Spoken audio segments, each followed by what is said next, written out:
जय हिंद जोहार। का हाल चाल है हो छुआ लोगिन। बाबू आयोग द्वारा झारखंड पुलिस का विज्ञापन जारी कर दिया गया है। अगर आप झारखंड पुलिस का तैयारी कर रहे हैं, आप खाकी वर्दी प्राप्त कर अपने माता पिता के सपनों को साकार करना चाहते हैं, और बाबू अगर आप चाहते हैं कि खाकी वर्दी का टोपी अपने माता पिता को पहनाकर उनके तीनों को चौड़ा किया जाए, तो ये क्लास सिर्फ आपके लिए है।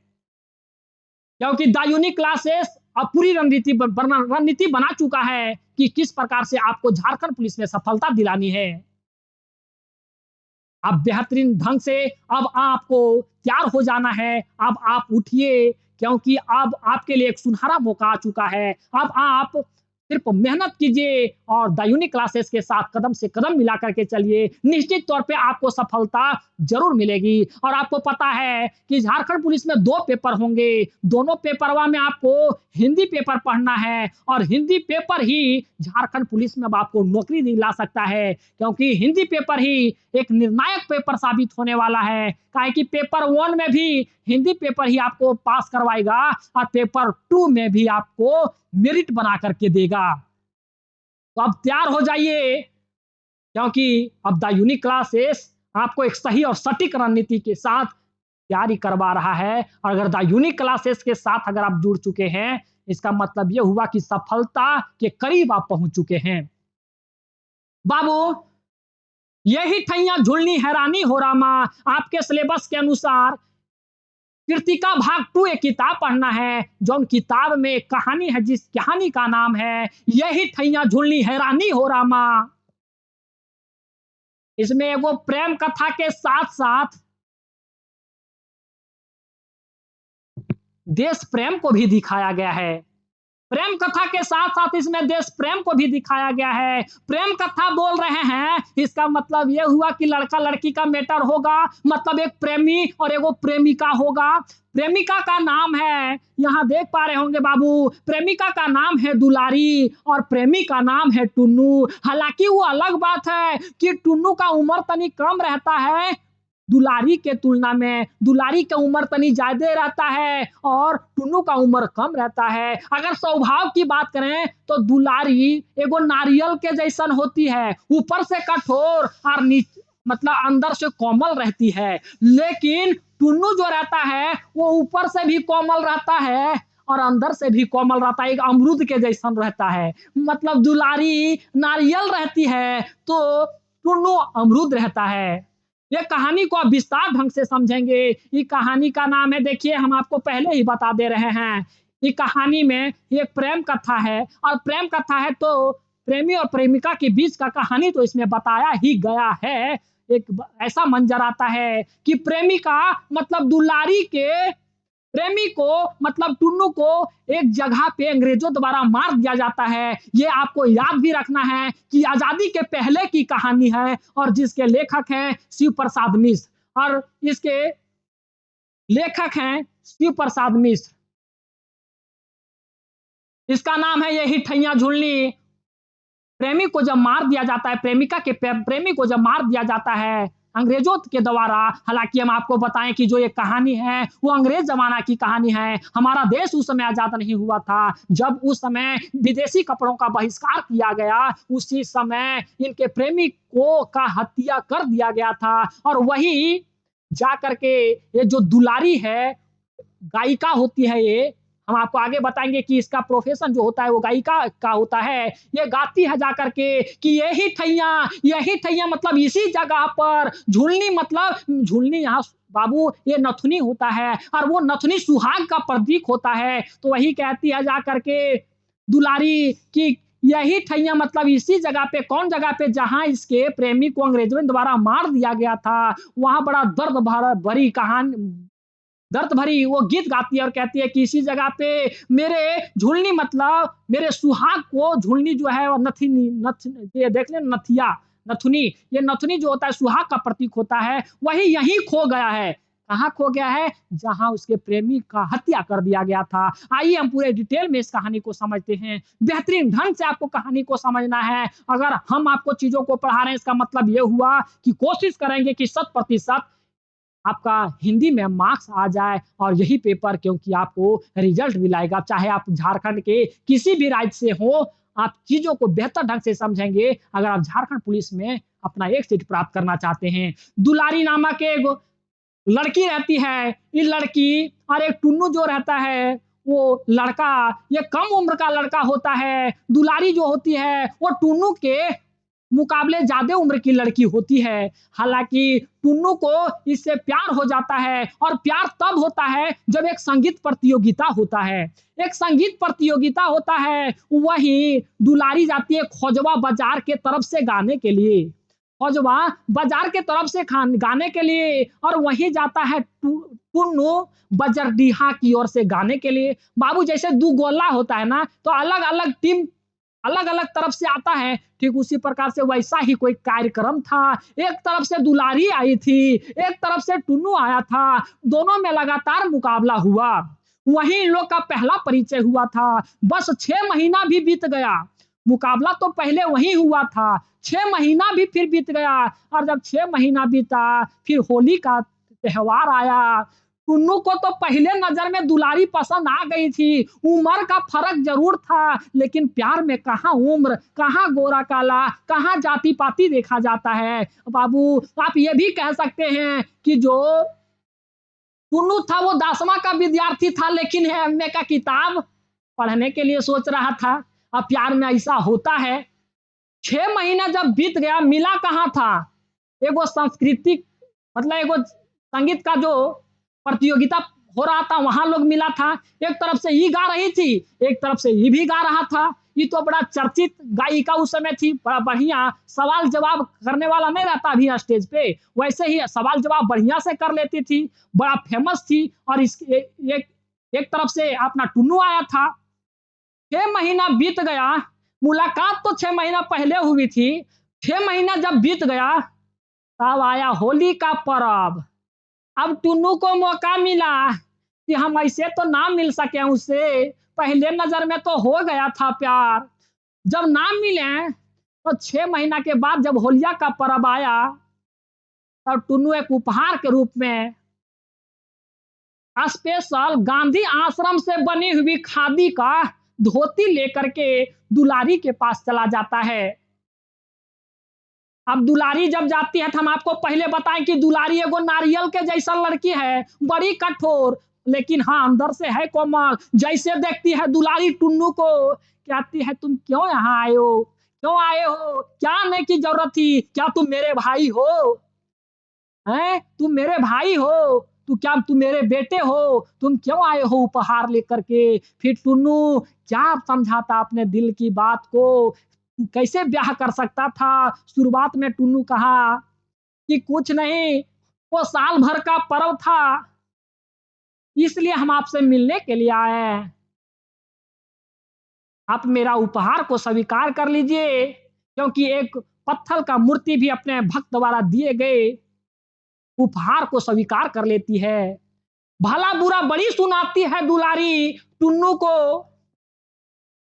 और जो अपने साथ टुन्नू धोतिया लेकर के आया था, वह धोतिया को टुन्नू के पैरवा के पास फेंक देती है। टुन्नू बाबू बड़ा निराश हो जाता है, बड़ा वो हताश हो जाता है, आंख से आंसू निकल जाते हैं। और जब आंसू निकलते हैं तो उसके आंख में काजल लगे हुए थे, वो आंसू के माध्यम से काजल धोवा करके नीचे वो धोतिया पे गिर रहा था, जो धोतिया टुन्नू लाया हुआ था। और लगातार बोले जा रही थी दुलारी, वो धोती पे धब्बा जम गया, धोती पे धब्बा जम गया, पड़ गया। उसके बाद जो है टुन्नू वो चला जाता है। दुलारी बाद में उसे पलट करके भी देखती है कि टुन्नू कहाँ तक गया। और जैसे ही टुन्नू चला जाता है, ये बड़ा अफ़सोस करती है और उस धब्बे को बड़ा प्यार से चूमती भी है और अपने संदूक में मतलब बाकस में जो होता है, वो बक्सा वो सबसे कपड़ सब कपड़वेन के नीचे बड़े बढ़िया से रख देती है। मतलब यही होता है और इतिहास गवाह है, प्यार में पहले तकरार होता है, फिर प्यार होता है। तो ये ऐसा यहाँ भी हुआ, पहले टुन्नू और दुलारी के बीच तकरार हुआ, फिर वही तकरार प्यार में बदला। टुन्नू तो चला जाता है। फिर दुलारी बड़ा अफ़सोस करती है कि हमको ऐसा नहीं बोलना चाहिए था, क्योंकि अंदर से तो थी कोमल स्वभाव की, ऐसा हमें नहीं बोलना चाहिए था। फिर अपने अपने मन को भटकाना चाहती है, चूल्हा-चौकी करने लगती है, खाना-पीना बनाने का प्रोसेस में लगती है। जस्ट 2 घंटा बाद एगो मोहल्ला का दबंग आता है, फेकू नाम रहता है, फेकू सरदार। दबंग रहता है, वो भी दुलारी को उपहार देने के लिए आता है, और वो भी विदेशी कंपनी के द्वारा बनाया गया धोती लेकर के दुलारी के पास आता है। यहाँ जो टुनुआ था, वो हमारे देश के मतलब गांधी आश्रम से बनल शुद्ध खादी का धोती लेकर के आया था। अब ये जो फेकू सरदार है, देख रहे हैं फेकू सरदार को? ये फेकुआ जो सरदार है, वो विदेशी कंपनी के बनल धोती के दुलारी के पास लेकर के आता है, जस्ट टुन्नू के जाने के 2 घंटा के बाद। दुलारी कहती है, अरे फेकू, तुम बोला था कि अगला जब पर हम उपहार देंगे तो साड़ी देंगे, कहाँ है सड़िया? ये बहाना मारता है कि तनिक काम धाम बढ़िया से नहीं चल रहा है, मंदा पड़ गया है काम धाम, इसलिए धोती लेकर के आए हैं। अब उधर से जब इन लोग आपस में बातें कर रहा था, बाहर से एक आवाज आता है विदेशी कपड़ों का बहिष्कार करने का। जय माँ जननी करके पुकार बाहर से आती है। उसी समय दुलारी सुन लेती है, और सभी जब विदेशी कपड़ों का बहिष्कार कर रहा होता है, तो दुलारी क्यों कम रहेगी, क्योंकि वो भी एक देश की नागरिक थी। वो भी विदेशी कपड़ों का बहिष्कार करने लगती है, और वो बहुत मतलब नया-नया कपड़ा फेंकती है, और वही नया-नया भी कपड़ा फेंकती है जो फेकू द्वारा दिया गया था, ताकि फेकू अभी ये तो लेबे किया था, तब तक बाहर से तो आवाज आया विदेशी कपड़ों का बहिष्कार करने के लिए। विदेशी कपड़ों का बहिष्कार करने के लिए जब आवाज आता है, तो फेकू के द्वारा दिया गया धोतिया दुलारी द्वारा फेंक दिया जाता है। अब जैसे नीचे ना 4 लड़का पकड़ ले था चादर, कि जो छतवा पर से जितना भी आदमी विदेशी कपड़ा फेंकेगा, वो चादर में ना रहेगा। यहाँ आप देख पा रहे होंगे, यहाँ इमेज होगा आपका, देखिए विदेशी कपड़ों का बहिष्कार इस प्रकार से किया गया। 4 गो लड़का यहाँ था, और 4 चादर का 4 कोना पकड़ा था। सभी विदेशी कपड़ा का संग्रह मतलब समझिए कि जमा कर रहा था यहाँ। ये तो खिड़किया से फेंक रहा है, यहाँ 4 लड़का जमा कर रहा था। अब देखता है कि रे, ये मोहल्ला से तो बड़ी विदेशी कपड़ा निकल रहा है, लेकिन जितना विदेशी सब कपड़ा निकल रहा है, सब पुरान है। लेकिन जो दुलारी फेंकी, मतलब जो ये छतवा से कपड़ा आया, वो सब नया-नया है। यहाँ तक कि कपड़वा का सिलो नहीं टूटल है। सबका ध्यान उधरे गया, सबका ध्यान उधरे गया। और एगो खुफिया रिपोर्टर भी था, अंग्रेज के तरफ से था, क्योंकि अंग्रेजों को कुल मिलाकर के विदेशी कपड़ों का बहिष्कार कहने का मतलब है कि अंग्रेजों के कपड़ों का बहिष्कार किया जा रहा था। तो यहाँ एगो अंग्रेज का आदमी था, जिसके खुफिया कह सकते रिपोर्टर था। वो रिपोर्टरवा के नाम हले हो बाबू अली सगीर। वो अली सगीर देख लौका कि ये जो मकान है ना, हालांकि वो नाम तो स्पष्ट ना जानता था, देखा कि मकानवा के इतना नंबर मकान के, ये मकान इतना नंबर मकान से नया-नया कपड़ा फेंका गया है। वो देखता है तो देखता है कि हाँ, लेकिन फिर से कपड़ा फेंका जाता है। फिर दरवाजा जब बंद किया जाता है, तो देखता है कि फेकू भी वहां है। और ये फेकू जो है, अली सगीर जो खुफिया रिपोर्टर था, वो फेकू को जानता था। फेकू को जानता था। कुल मिलाकर के जो फेकू ही था ना, जो 2 घंटा के बाद दुलारी से मिलने के लिए आया था, वो अंग्रेजवन के आदमी से भी मिलल था। अंग्रेजवन के आदमी से भी मिलल था। बाद में हालांकि ये गवाह भी बन जाता है, सरकारी गवाह। देखिए इस प्रकार से विदेशी कपड़ों का जलाने का बहिष्कार किया जा रहा था, मतलब जुलूस निकाला जा रहा था, विदेशी कपड़ों जलाने का जुलूस निकाला जा रहा था। यही नया-नया कपड़ा जो फेकू द्वारा दिया गया था, विदेशी कपड़ा, वो दुलारी के द्वारा फेंक दिया गया था। अब अली सगीर देख लिया कि यही कोठिया ही मकनवा से नया-नया कपड़ा फेंकल गया है। फिर किसी प्रकार से दुलारी फेकू को जबरदस्ती घरवा से झाड़ू-उड़ू मार करके निकाल देती है। क्या कि इसके द्वारा लाया गया उपहार इसको पसंद नहीं आता है और ये ऐसे कड़क जुबान वाली थी ही थी, जिम-विम करने वाली थी, गायिका थी, इसको निकाल देता है। फिर वो चला जाता है। उसके बाद जो ये जुलूस निकल रहा होता है, वही जुलूस में दुलारी के जो प्रेमी रहता है, जिसका नाम रहता है टुन्नू, वहू टुन्नुओ शामिल रहता है और जब एक जगह रहता है आपका, ये जगह का नाम होता है टाउन हॉल। टाउन हॉल के पास जैसे ही जुलूस पहुँचता है, कितने लोग जुलूस में हैं, इतने लोग जब जुलूस में हैं, तो सब जब जुलूसवा में पहुँचता है जुलूस जब पहुँचता है टाउन हॉल के पास, वो टाउन हॉल के पास दुलारी के प्रेमिका जो है, टुन्नू को मार दिया जाता है अली सगीर के द्वारा। अली सगीर मतलब वही खुफिया रिपोर्टर के द्वारा मार दिया जाता है और मारता ही पंजरिया में मारता है बाबू। ये पंजरिया में मारता है, वहीं एक चुल्लू खून भी निकल जाता है।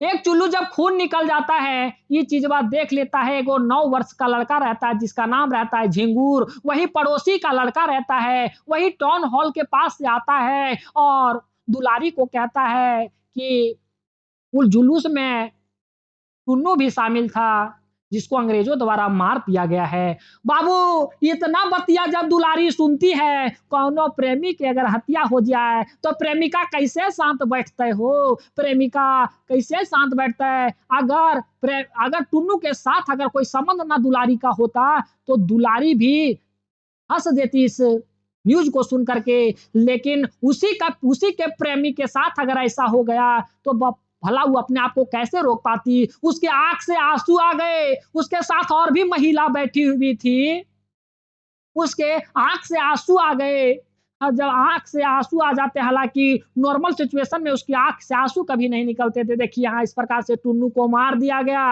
और वो दौड़ी-दौड़ी बेचारी जाती है, दौड़ी-दौड़ी जाती भी नहीं है, वो अपने घर से निकली ही थी, वैसे ही दरवाजे पे थाना का मुंशी मिलता है और फेकू सरदार मिलता है वहीं। वही फेकू सरदार जिसका उपहार दुलारी एक्सेप्ट नहीं की थी।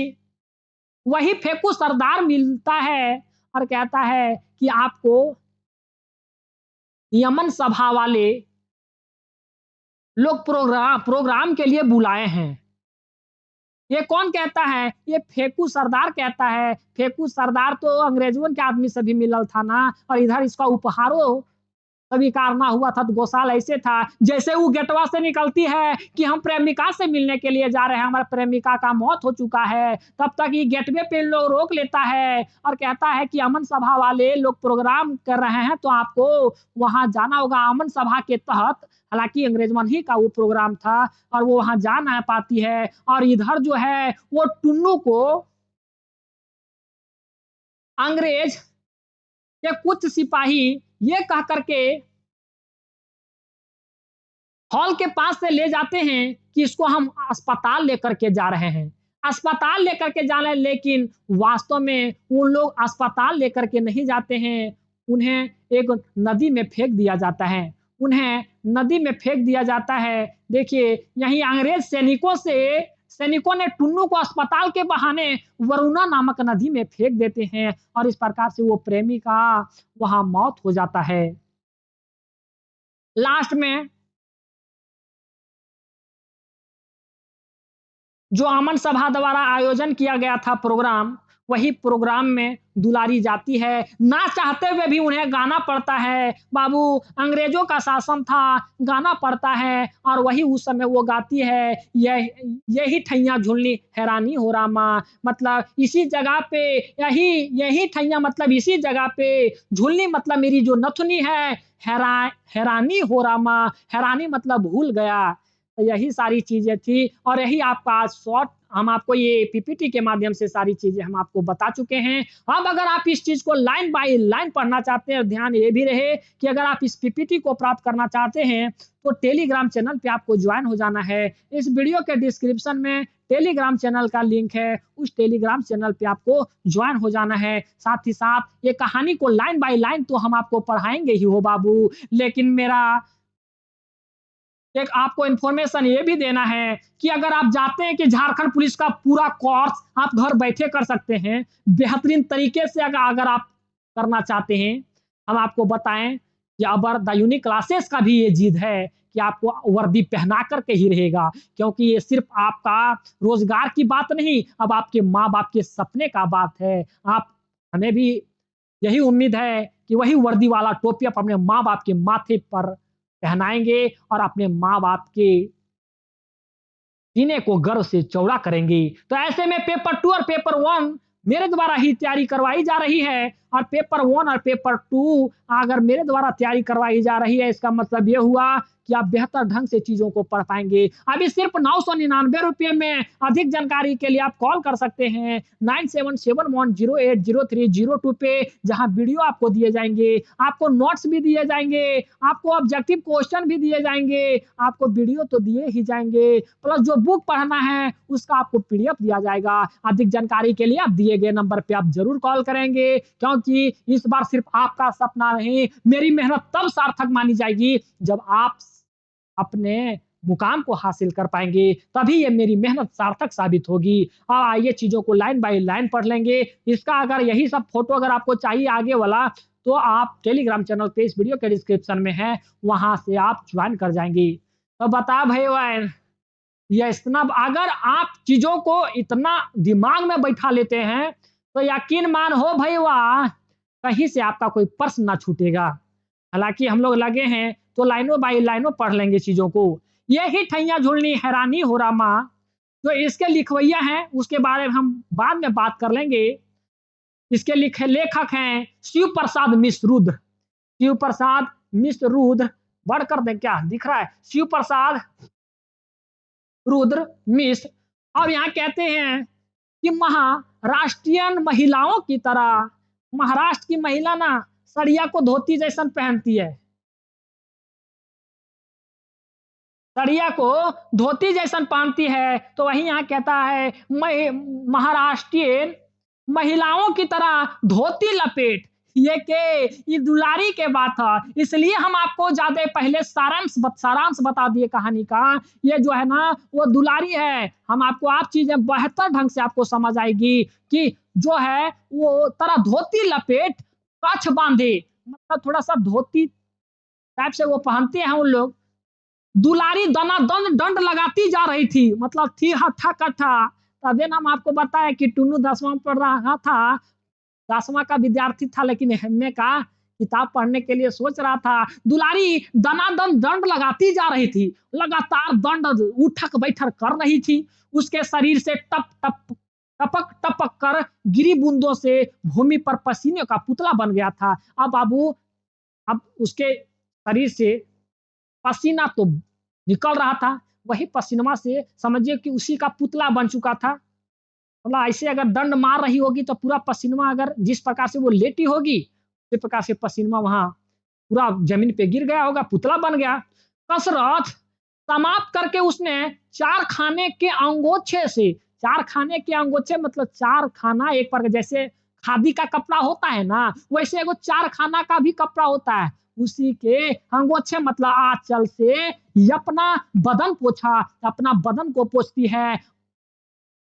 बंधा हुआ जूड़ा खोलकर सिर का पसीना सुखाया, और सिर का पसीना भी सुखाती जब पूरा पसीने में से टपक टपक कर गिरी बूंदे, जब टप टप कर रहा था तो बलवत भींगबे करेगा। खोलकर सिर का पसीना सुखाया और तत्पश्चात आदम कद आईने के सामने खड़ी होकर पहलवानों की तरह गर्व से अपने भुजदंडों पर मुग्ध दृष्टि फेरते हुए प्याज के टुकड़े और हरी मिर्च के साथ उसने कटोरों में भिगोए हुए चने चबाने आरंभ किए।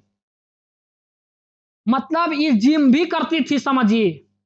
अब जब जिमा करके दनिया हो जाता, देखता बॉडी सोडी हुआ कि नहीं हुआ, एनवा के पास देखता है, एनवा के पास यहो देख रही थी। मतलब हरी मिर्चा, प्याज और चना भी ये खा रही थी। तो वही यहाँ कही है कि सामने खड़ी होकर, ककर सामने खड़ी होकर के, ऐनवा के सामने खड़ी होकर के पहलवानों की तरह गर्व से अपने भुजदंडों माने बोड़िया भुजदंडों पर मुग्ध दृष्टि मतलब नजर फेरते हुए प्याज टुकड़े और हरी मिर्च के साथ उसने कटोरी में भिगोए चने हुए चने चबाने आरंभ किए, चना को चबाना वो आरंभ करती है, मतलब खाना शुरू करती है। उसका चनक च्वर्ण पर्व अभी समाप्त ना हो पाया था, आया हुआ उसका अभी तक समाप्त ना हो पाया था। किसी ने बाहर बंद दरवाजे की कुंडी खटखटाई। दुलारी ने जल्दी-जल्दी कच खोलकर जल्दी-जल्दी वो मतलब जो अपना समझिए कि व्यायाम कर रही थी, उसके लिए वो अपने कपड़ा पहनी हुई थी। अब कोई सामने आ गया तो तनी बढ़िया से कपड़ा पहन करके उसके सामने जाएगी, तो वही कहती है कि जल्दी-जल्दी कच खोलकर बाकायदे धोती पहनी, केस समेटकर करीनी, करीने, करीने माने वही होता पहले फीते से ना आदमी पहले बाल-उल बाँधता था, आज ना ढेर चीज़ आ गया। बाँध लिए और तब दरवाजे की खिड़की खोल दी। हाँ, तब दरवाजा का वो खिड़की खोलती है। बगल में बंडल सी कोई चीज़ दबाए, दरवाजे के बाहर टुन्नू खड़ा था। वही कहता है कि दरवाज़वा पे टुन्नुए खड़ा था, उसकी दृष्टि शर्मीली थी। उसकी जो दृष्टि थी, टुन्नू एक शर्मीला लड़का था, एजवा कम था, शर्मीला लड़का था, है ना? हम वैसे ना बोलें कि वो एक अमरूद के जैसा था। और उसके पतले होठों पर झेप भरी फीकी मुस्कान थी, मतलब कॉन्फिडेंस वाला मुस्कान नहीं था, हल्का-हल्का मुस्कान था, हल्का मुस्का के देखा। कि अगर दुलारियों मुस्का जाए तो काम बन जाएगा। लेकिन दुलारी इतना आसान था, मुस्काने वाली थी। वही कहता है, फीकी मुस्कुराहट थी। विलोल आँखें टुन्नू की आँखों से मिलाती हुई दुलारी बोली। विलोल आँखें मतलब ऐसे करके, माने कैसे देखता है आदमी घूर के, वही घूर के देखते हुए बिलोल आँखें टुन्नू की आँखों मिलाती हुई दुलारी बोली। दुलारी तनी बोलती है जोर से, "अरे तुम फिर यहाँ टुन्नू?" यही कहती है, "रे तुम फिर यहाँ हो टुन्नू? मैंने तुम्हें यहाँ आने के लिए मना किया था ना? तुम्हें मैंने यहाँ आने के लिए मना किया था ना?" ये कहती है दुलारी। टुन्नू की मुस्कुराहट उसके होठों से ही विलीन हो गई। बेचारा छोट लड़का हिम्मत करके तनी थोड़ा बहुत वो मुस्कुराया भी था, लेकिन अब उसकी मुस्कुराहट अंदर-अंदर ही दब गई। उसने गिरे मन से उत्तर दिया, "साल भर का त्योहार था इसलिए मैंने सोचा कि कहते हुए" देखिए यही वो कहा सिर्फ कि सोचा कि साल भर का त्योहार था। कहते हुए उसने बगल से बंडल निकाला और दुलारी के हाथों में दे दिया। इतने वो कहता है और जो अपने साथ बंडल मतलब दुलारी के लिए जो उपहार गिफ्टवा लेकर के आता है, वो दुलारी बंडल लेकर देखने लगी और वो बंडलवा जो है दुलारी लेकर के देखने लगी। उसमें देख यह को फोटो हैं, यह का ये बाबू टुन्नू है, ये क्या है? और ये दुलारी है। दुलारी तो गुसाल है ये है। पहले टकरार फिर प्यार होगा। देते हुए यहाँ इमेज को दिखाया गया है और ले भी रही है। खद्दर की एक साड़ी लपेटी हुई थी। अब देखती है कि खादी का एगो साड़ी उसमें है या खास गांधी आश्रम की बनी है।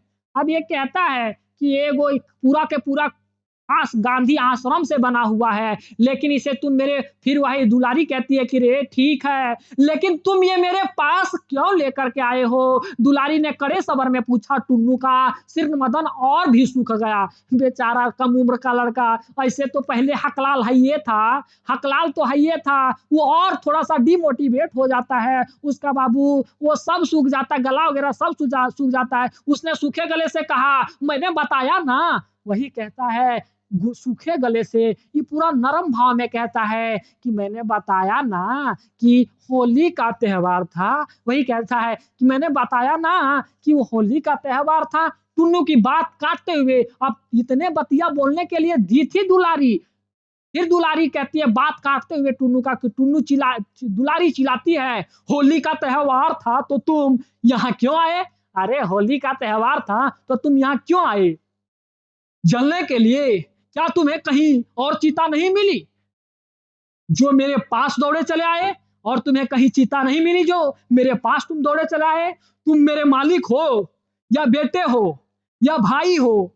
एक-एक को हत्या है हो बाबू। ये दुलरिया कहती है, "कौन हो? खैरियत चाहते हो तो अपना या कफन लेकर यहाँ से सीधे चले जाओ।" अरे कहता है कि देख अगर तुम खैरियत चाहते हो ना, अपने आप को सलामती देखना चाहते हो ना, तो अब तुम यहाँ से ये कफन माने उपहार को कफन बता रही है, ज़्यादा दिलवा में चोट दे रही है। और उसने उपेक्षा पूर्वक धोती, उपेक्षा पूर्वक मतलब अपमानजनक कह सकते हैं, अपमानजनक धोती टुन्नू के पैरों के पास फेंक दी। टुन्नू की काजल लगी बड़ी-बड़ी आँखों में अपमान के कारण आँसुओं भर आए। उसने सिर झुकाए हुए आद्र कंठ से कहा, वो सिर झुका करके बड़ा नॉर्मल भाव से कहा, तुम मुझसे कुछ माँगता तो मैं तुमसे कुछ माँगता तो हूँ नहीं। देखिए, हम आपसे कुछ माँगते तो नहीं है ना। देखो, पत्थर की देवी तक अपने भक्त द्वारा दी गई भेंट नहीं ठुकराती।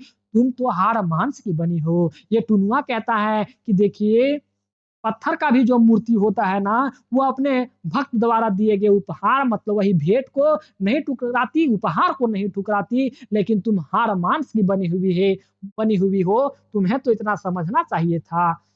फिर दुलारी कहती है, हाँ, हाड़ मांस की बनी हूँ, तभी तो दुलारी ने कहा। दुलारी की जवाब दुला टुन्नू ने जवाब नहीं दिया। टुन्नू जवाब नहीं दिया। उनके आँखों से कज्जल मलिन आँसुओं के बूंदें नीचे सामने पड़ी धोती पर टपक टपक रही थी। टप टप टपक रही थी।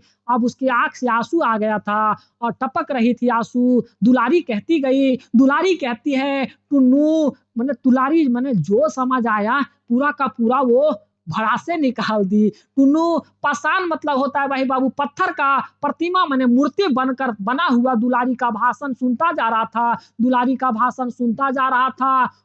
उ उसने इतना ही कहा, मन पर किसी का बस नहीं। वही टुन्नू कहता है कि मन पर किसी का बस नहीं। हाँ, ठीक है उम्र छोटा है, लेकिन मेरा अगर दिल आप पे आ गया है, तो ये कंट्रोल हम भी ना कर सकते। यही कहता है, मन पर किसी का बस नहीं, वह रूप या उम्र का कायल नहीं होता। कह दिया, मोहब्बत ना उम्र देखती है, ना मज़हब, ना जाति देखती है। ठीक उसी प्रकार से हम उम्र भी ना हमसे भी ना देखा जा रहा है, कायल नहीं होता है। अरे प्यार उम्र का मोहताज नहीं होता। और कोठरी से बाहर निकलकर धीरे-धीरे सीढ़ियों उतरने लगा। दुलारी भी खड़ी उसे देखती रही, उसके भौं अब भी वक्र थी। देखिए, दुलारी जो थी ना, अभी भी उसकी भौं वक्र थी, मतलब वही गुसेल आँखें वाली, जो पहले चेहरा था, वही चेहरा अभी भी था। परंतु नेत्रों में कौतूहल और कठोरता का स्थान करुणा की कोमलता ग्रहण कर लिया था। वही है कौतूहल और कठोरता मतलब पहले वो कठोर दिल की थी, अब वही कठोर के जगह थोड़ा-थोड़ा अब कोमलता का भाव आ रहा था। पहले टकरार हुआ, फिर प्यार। उसने भूमि पे पड़ी धोती उठाई, उस पर काजल के सने आँसुओं के धब्बे पड़ गए थे। अब जो आँसू पड़ गया था टुन्नू का, उसने एक बार गली में जाते हुए टुन्नू की ओर देखा और फिर उस स्वच्छ धोती पे पड़े धब्बों को वह बार-बार चूमने लगी। हो गया, जो होना था वो हो गया, है ना? जो होना था वो हो गया। मतलब प्यार को अब धीरे-धीरे इसके टुन्नू का प्यार इसके दिल में अब धीरे-धीरे जगह करने लगा था। दुलारी के जीवन में टुन्नू का प्रवेश हुए अभी कुल 6 मास हुए थे। टुन्नू के जीवन माने दुलारी के जीवन में टुन्नू का प्रवेश होते हुए भी 6 महीना हुआ था। पिछली भादौ में तीज के अवसर पे दुलारी खोजमा बाजार में गाने गई थी। सब आपको चीज़ें नोट्स में मिल जाएगी, चिंता नहीं करनी है। दुक्कड़ पर गाने वालियों में दुलारी की महती ख्याति थी। दुक्कड़ माने वही बाबू होता है जो ताल-उल बजता है ना, तबला वगैरह, वही होता है दुक्कड़। इसी प्रकार से होता है। तो दुक्कड़ जब बजता है तो सवाल जवाब आजकल देखिएगा स्टेज पे वो सवाल कराता है, वह गरमा के माध्यम से एक जवाब दे रहा है। ऐसे ही वो भी बड़ा विख्यात थी। ऐसे ही दुलारी जो महती ख्याति थी, वह सवाल जवाब गाना गाने में बड़ी विख्यात थी, बड़ी उनकी पहचान थी। उससे पद में ही सवाल जवाब करने की अद्भुत क्षमता थी। पद माने वही दोहा, दोहा जैसा ही सवाल जवाब करने में उनके अंदर बहुत क्षमता थी। कजली गाने वाले बड़े-बड़े विख्यात शायरों की उसे कौर दबती। मतलब बड़े-बड़े जो शायर थे ना, उसके पास पानी माँगते थे। इसीलिए उसके मुँह पर गाने में सभी घबराते थे। उसी दुलारी को कजली दंगल में अपनी ओर खड़ा खड़ा कर दिया कौन? खोजवा बाजार वाली। खोजवा बाजार वाले दुलारी को अपने मतलब दुलारी जो गाने गई है, वो खोजवा बाजार की तरफ से गाने के लिए गई है। कर खोजवा वालों ने अपनी जीत सुनिश्चित समझ ली। अब खोजवा बाजार वाले सोचे कि हम लेकर के आए हैं दुलारी को। हम दुल्हरिया को लेकर के आए हैं। दुलारी के पास कोई ये सके नहीं पाएगा, कोई टिक ना पाएगा। हम लोग का तो जीत निश्चित है। परंतु जब साधारण गाना हो, चूकने पर सवाल जवाब के लिए दुक्कड़ पर चोट पड़ी और विपक्ष के 16-17 वर्ष का एक लड़का हारियों मतलब 6-7 लोगों का समूह गाने वाला का जो समूह होता है ना, 6-7 जन मिल करके एक गाने वाला समूह बनाते हैं, उसी को गौन हारनियों कहते हैं कि गोल से सबसे आगे दुलारी की ओर हाथ उठाकर मतलब दुलारी के साथ-साथ और भी गाने वाली लोग थी 6-7 गो और उसी में से दुलारी की ओर हाथ उठाकर ललकार उठा, रनिया ला परमेसी लौट, रनिया ला वही कैन कौन कहता है? टुन्नू कहता है कि हे रानी, तुम मेरी परमेश्वरी हो। जैसे पति परमेश्वर कहता है ना, पत्नी को परमेश्वरी भी कह सकते हैं ना, कोई दिक्कत नहीं है। लोट मने कहता है लो, नोट लो, लोट मने नोट, यहाँ लिखा हुआ भी है, लोट मने नोट। ये परमेश्वरी नोट लो हमसे, तुम पैसा लो। तब उन्हें अपनी विजय पर पूरा विश्वास ना रह गया। तब दुलारी को अब अपने विजय पर विश्वास ना रह चुका था कि रे हम शेरनी हमरो से कोई ऊपर आ गेले की, कोई सवा शेर आ गेले की। बालक टुन्नू बड़े जोर से गा रहा था, रनिया ला परमेश्वरी लोट, अगे रानी, हे परमेश्वरी ले तो नोट ले। गाने वाली को अक्सर लोग पैसा दे देता ना इसे, तो ऐसे में ही मजाक में कह दिया, ले नोट लो। दर गोड़े मने दर गोड़े से घेवर बुंदिया। अरे ये घेवर और बुंदिया का है? अरे ये तो इसे हम लोग पैर से कुचल देंगे। अरे दे माथे मोंदिया कर मोती कर बिंदिया, तुम्हारे माथे में हम लगाने के लिए तुम्हें बिंदिया देंगे, वो भी मोती का बिंदिया देंगे। और किनारी में साड़ी के और तुम्हारे साड़ी के किनारे में जो पाड़ रहता है, पाड़ किनारे में उसी को पाड़ कहते हैं। टाक हली गोट रनिया, और जो वो तुम्हारा ताक देंगे ना, ताकेंगे, वो सुनहरा कलर का होगा। वही कहता है, ए गोट धनिया, गोट रनिया। तो यही गाना का मतलब है कि रनिया ला परमेश्वरी लोट, दरगोड़े से ले घेवर बुंदिया, दे माथे मोती कर बिंदिया, और किनारी में साड़ी के टाक सोन हली गोट रनिया। ये सारी चीजें हम आपको हिंदी अनुवाद बता दिए हैं कि रे तुम घेवर और बुंदिया में क्यों फंसी हुई हो। ये तो पैर पैर से कुचला जा सकता है, तुम्हें हम मोती का बिंदिया माथे पर लगाने के लिए देंगे, और किनारी और साड़ी के किनारे में सुनहरा कलर का टाक देंगे, मतलब बढ़िया तुम्हें पहनने के लिए भी देंगे। यही चीजें शहनाई वालों ने टुन्नू की गीत को बंद बाजे में दोहराया। अब टुन्नू का गीतवा इतना पसंद आ गया था कि लोग बंद बाजे में भी दोहराया। लोग यह देखकर चकित थे कि बात बात में तिरकमान मने गुस्सा हो जाने वाली, तिरकमान मने गुस्सा, गुस्सा हो जाने वाली दुलारी आज अपने स्वभाव को प्रतिकूल खड़ी, अपने स्वभाव के प्रतिकूल खड़ी-खड़ी मुस्कुरा रही है। अब देखिए कि रे दुलारी जो है बात-बात में गुस्साने वाली जो लड़की थी, वो बात-बात में नहीं गुस्सा करके आज तो बड़ा हँस रही है, मुस्कुरा रही है। कंठ स्वर की मधुरता में टुन्नू दुलारी से होड़ कर रहा था और दुलारी मुग्ध खड़ी सुन रही थी। मतलब दुलारी आनंद ही ले रही थी टुन्नू के इस आवाज को। टुन्नू के इस सार्वजनिक अभी अभी का यह तीसरा चौथा अवसर था। यही कहता है कि टुन्नू ज्यादा नहीं गाया था, अरे तीसरा चौथा ही बारी गा रहा था। उसके पिता घाट पर बैठकर और कच्चे महाल के 10-5 हर आजमानी और सत्यनारायण की कथा से लेकर श्राद्ध और विवाह तक कराकर कठिनाई से गृहस्थी की नौका खेल रहे थे। मतलब जो टुन्नू के पिताजी थे, वो किसी तरह से पूजा पाठ करवा करके घाट उठ पे काम करके 10 घर का बल पता है ना, पूजा वगैरह करवा करके किसी तरह से अपना परिवार चला रहा था। परंतु पुत्र को आवारों की संगति में, लेकिन पुत्र जो है, पुत्र किसका है? वही घाट पर काम करने वाला का पुत्र है टुन्नू।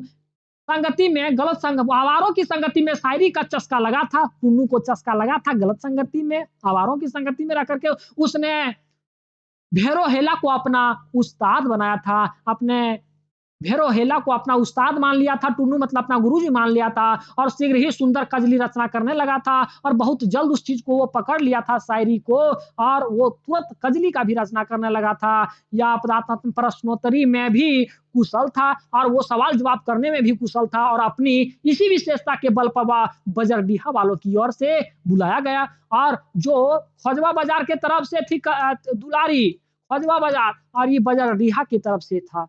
बजरडीहा के तरफ से इसे बुलाया गया था।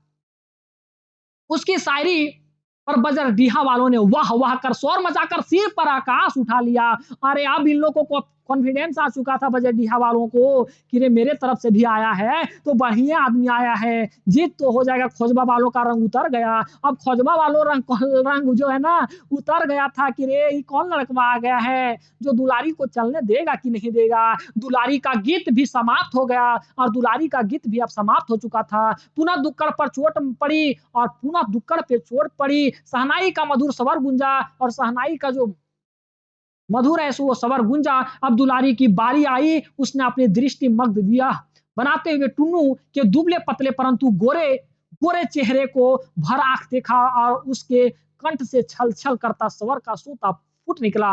अभी देखी दुलारी टुन्नू को बड़ी बढ़िया से कि पतला लड़का है, पतला दुबला लड़का है, गोर नार है, बढ़िया से वो देखी और उसी पे अंदाजा वो लगा दी और कहती है एक कोढ़ियल, कोढ़ियल मतलब वही रे आलसी, कोढ़िया वही कहते हैं ना आलसी। कोढ़ियल मुंह में ले बकोट, अरे तोर मुंहमा हम नीचो मतलब बकोट लेंगे, नोच लेंगे। तोर बाप का घाट अगरलन, अरे तुम्हारा बाप जो है वो घाट अगरता है, मतलब घाट का समझिए घाटे पे वो पड़ल रहता है, किसी तरह से वहीं से घर चलाता है और तुम हमको पैसा देने का नोट नोट बात कर रहे हो। लोट लोट मैंने वही नोट नोट देखने का बात कर रहे हो।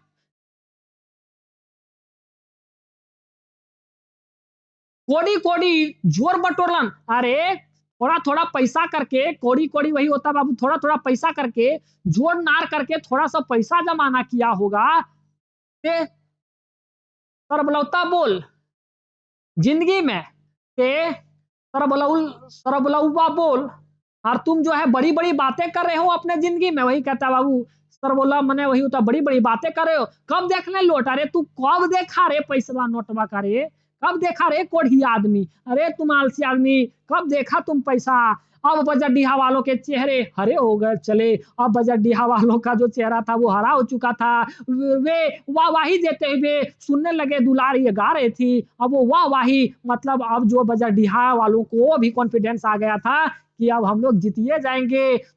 तुझे लोग आदमी व्यर्थ समझते हैं। दुलारी अपमान करने की लगातार कोशिश कर रही है टुन्नू को और कहती है रे आदमी जो है ना तुम्हें व्यर्थ समझते हैं, तू तो वास्तव में बगुला है। अरे तुम तो वास्तव में बगुला है, बगुले के पर जैसा ही तेरा शरीर है, मतलब दुबला पतला था ना तो वैसे बता दिया कि बगुले के पर के जैसा तुम्हारा शरीर ही है। वैसे तू बगुला भगत भी है और ऐसे भी मुहावरा ही बाबू, कहावत भी है समझिए कि ये तुम बगुला के जैसा ही है।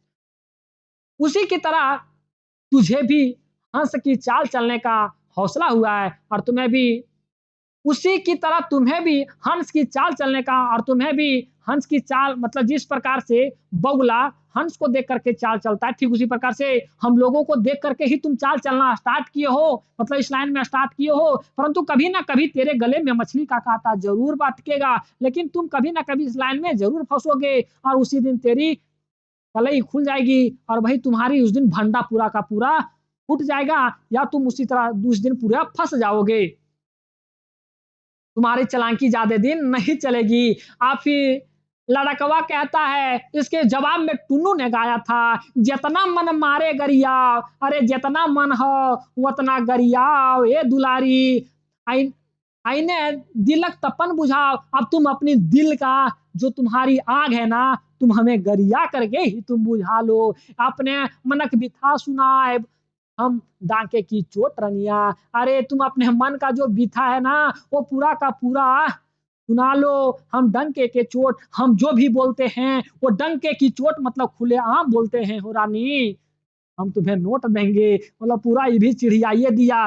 बाबू इस पर सुंदर के जो मालिक है फेकू सरदार लाठी लेकर टुन्नी को मारने दौड़ा। दुलारी ने टुन्नू की रक्षा की और टुन्नू का जो रक्षा किया वो दुलारी करती है, और मारने के लिए जो दौड़ता है वो फेकू सरदार दौड़ता है। कहे कि कहीं ना कहीं दुलारी का यहाँ समझिए कि एक प्रकार से अपमान हो चुका था, और अपमान अगर हो चुका था तो फेकू सरदार भी दुलारी के साथ संबंध मैंने समझिए कि रिश्ता बनाए रखना चाहता था प्रेमी के रूप में।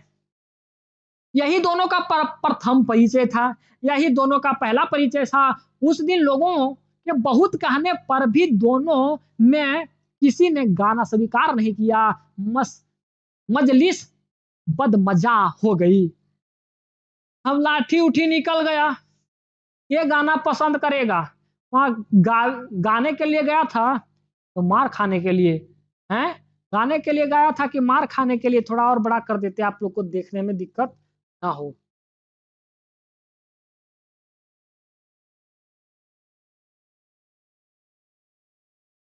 सही। टुन्नू को विदा करने के बाद दुलारी प्रकृतिस्थ हुई। टुन्नू को अब विदा करती है। उसके बाद पहला मिलन कहाँ हुआ था ये पूरा का पूरा कहानी हम आपको ये बता दिए। अब टुन्नुआ आया था उपहार देने के लिए। पहला कहाँ मिलन हुआ था ये बतिया अभी तक तो आप लोग समझे। अब यहाँ से बताती है कि दुलारी को विदा करके तो सहसा उसे ख्याल पड़ा। अब उसे ख्याल पड़ा टुन्नू जब उसके घर से चल गया, आज टुन्नू की वेशभूषा में भारी अंतर था। अब सोचती है कि अरे टुन्नू के वेशभूषा मतलब पहनावा में बड़ा अंतर था। अबरावा की जगह खद्दर का कुर्ता आते, अबरावा की जगह वो खादर का कुर्ता, एक प्रकार का कपड़ा ही होता है। खादर आपको खादी कपड़ा जानते ही हैं, वो खादी का कुर्ता पहना था। और टोपी लखनवी दोपलिया की जगह वो गांधी टोपी देखकर दुलारी ने टुन्नू से उसका कारण पूछना चाहा था, परंतु उसका अवसर ही नहीं आया। अवसर मिलता कहाँ, इतना बके बक कर रही थी बेचारा को, मतलब समझिए कि निराश कर दी इतना बोल बोल करके। उसने धीरे धीरे जाकर अपने कपड़ों का संदूक खोला। अब वो दुलारी अपने कपड़े का संदूक खोलती है। उसने उसमें बड़े यत्न से टुन्नू द्वारा दी गई साड़ी सब कपड़ों को नीचे दबाकर रख दी सबसे नीचे कपड़वा दबा करके रख दी। उसका चित आज चंचल हो उठा था, वही तकरार प्यार में बदल रहा था। अपने प्रति टुन्नू के हृदय की दुर्बलता का अनुभव उसने पहले ही मुलाकात में कर लिया था, परंतु उसने उसने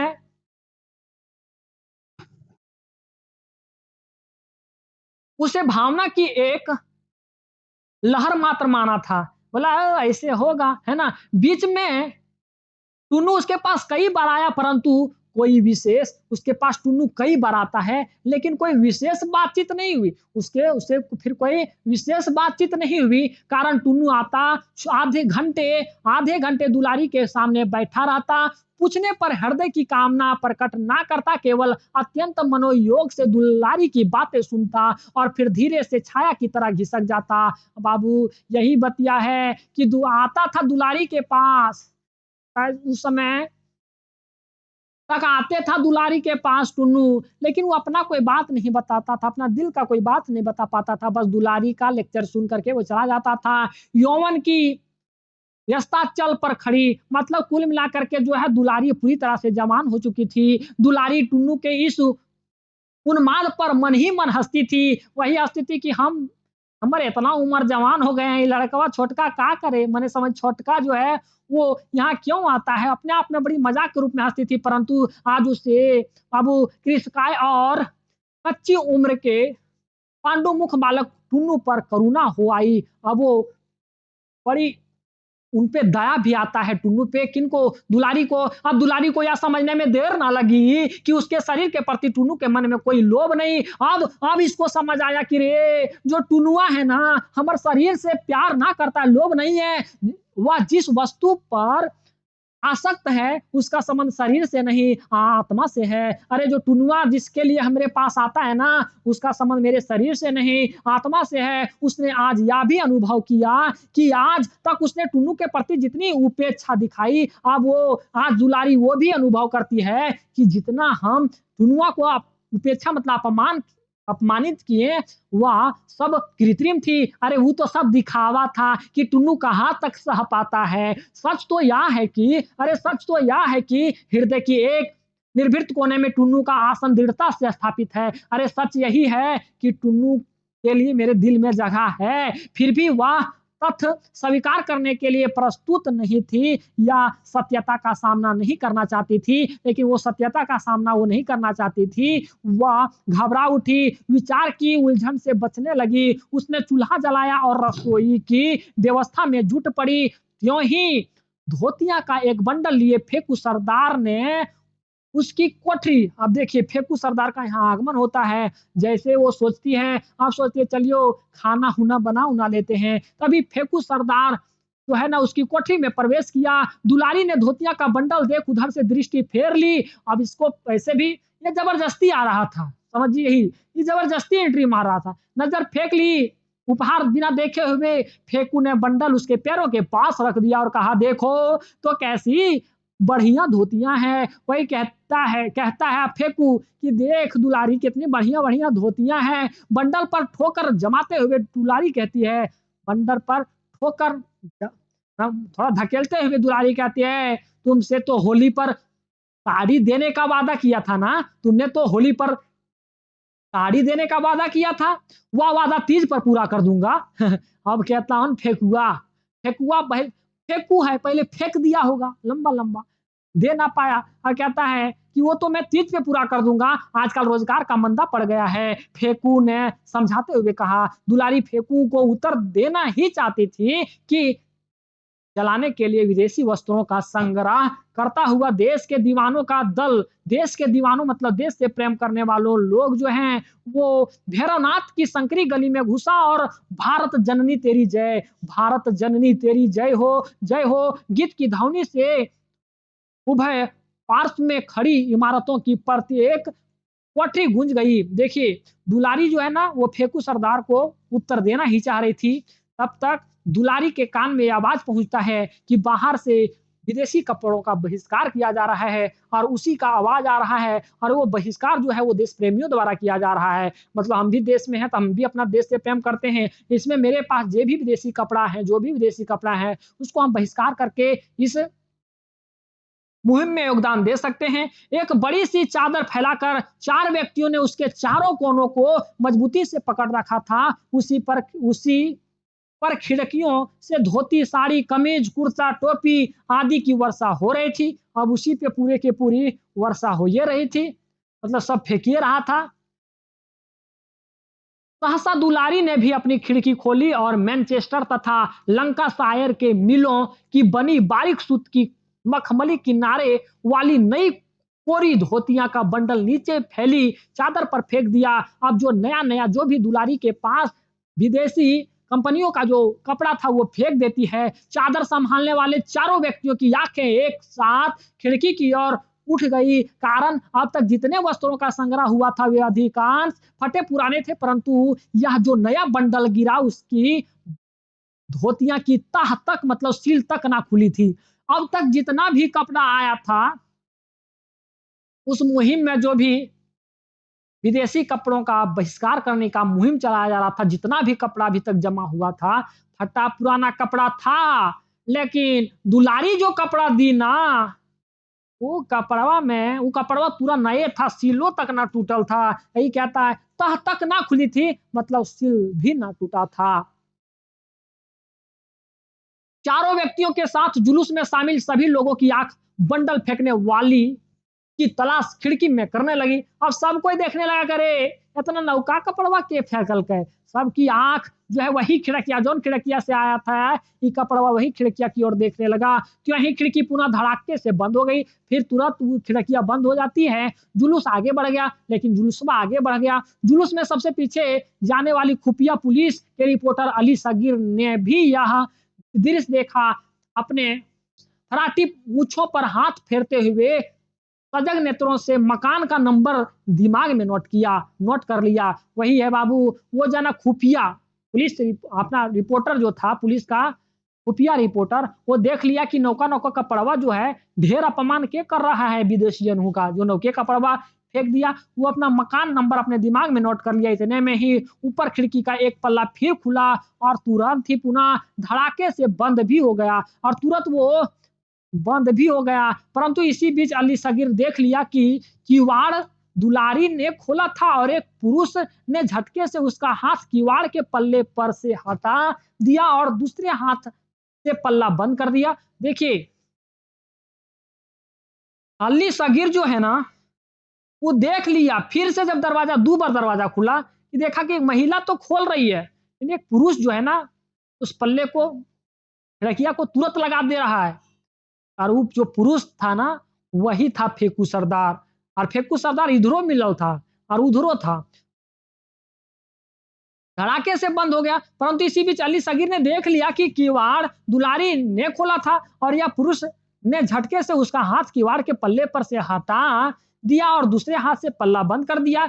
इस पुरुष की आकृति में पुलिस के मुख पर फेकू सरदार की उड़ती झलक देख पुलिस रिपोर्टर के रोबीले चेहरे पर मुस्कान की खीना रेखा क्षण भर के लिए खिंच गई। वही कहता है, ये तो हमारा आदमी है, जो इसको बचाने की कोशिश कर रहा है, ये तो हमारे आदमी है। अब तो इसके लिए धोखा हो गया था, अली सगीर के लिए तो धोखा हो गया था।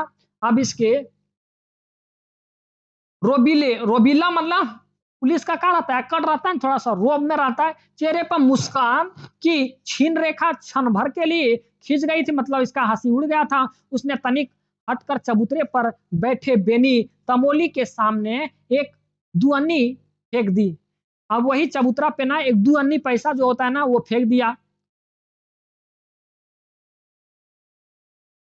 अब फेंक दिया पैसा, कोई संकेत रहा है वो पैसा का। फेकू सरदार की चौड़ी और पुष्ट पीठ पर सपासप झाड़ू झाड़ती तथा उसके पीछे पीछे धमाधम सीढ़ी उतरती दुलारी चिल्लाई। अब दुलारी जो है ना, फेकू सरदार को भगाने पे लगी हुई थी, इसलिए यहाँ फेकू सरदार की चौड़ी और पुष्ट पीठ पर मतलब था मोटा ताजा, सपासप झाड़ू झाड़ती मतलब जड़ुआ से मार रही थी।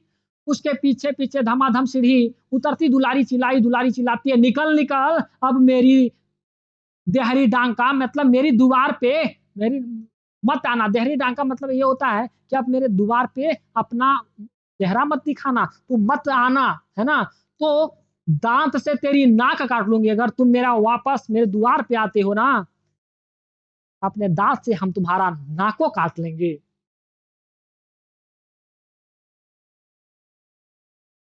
उत्कट क्रोध से दुलारी के नथने फूल गए थे। बाबू गुस्सा तो था, उधर अड़क रहा था बाबू, मैंने आग बबूला हो गया था, आंखों से ज्वाला सी निकल रही थी। फेकू के गली में निकलते ही उसने दरवाजा बंद कर लिया। अब ये दुलारी जो है वो दरवाजा बंद कर लेती है। दुलारी जो है वो फेकू सरदार को निकालने के बाद दरवाजा बंद कर लेती है। उधर पुलिस रिपोर्टर ने से आंखें चार होते ही अब पुलिस रिपोर्टरवा तो वहीं बैठल था, फेकू सरदार भी उधरों से मिलल था और इधरों अपना काम बनाना चाहता था। अब रिपोर्टरवा से उसका अखिया जब मिल गया, झेपने के बावजूद लाचार सा होकर फेकूस की ओर बढ़ा और इधर धीरे धीरे दुलारी आंगन में लौटी। आंगन में खड़ी उसकी संगिनी और पड़ोसिनी ने उनकी ओर कुतूहल भरी दृष्टि से देखा। मतलब उसकी जो आसपास की औरतें थी वो बड़ा आश्चर्यपूर्वक देखी, परंतु दुलारी ने उसकी और आंख तक ना उठाई, उसकी तरफ आंख भी ना उठाई। वो दुलारी आंख भी ना उठाई। सीढ़ी चढ़कर उपेक्षा से झाड़ू अपने कोठरी के द्वार पर फेंकती हुई वह अपने कोठरी में जा घुसी। अब वो झड़ुआ जो झड़ुआ से फेकू को भगाई थी मार मार के, वही झड़ुआ को वो उधर फेंक दी।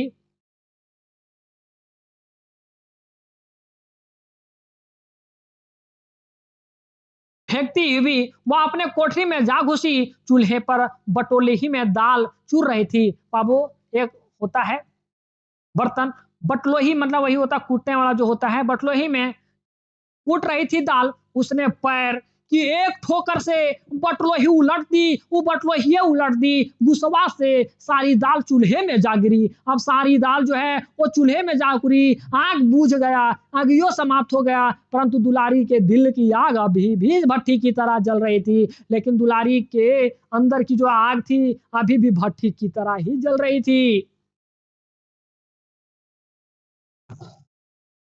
आगे पड़ोसियन ने उसकी कोठरी में आकर वह आग बुझाने के लिए मीठे वचनों का जलधारा गिराना आरंभ किया। अब जो पड़ोसिन थी, अगल बगल की महिलाएं थी, वो सोची कि दुलारी मन समझे गर्म हो गई है, आग बबूला हो गई है, तो तनी मीठा मीठा शब्द बोल करके इसको तनी नॉर्मल किया जाए। वचनों का जल धारा गिराना आरंभ किया, फलस्वरूप वह ठंडी भी होने लगी और वो इस बात को सुनकर के ठंडी भी होने लगी थी।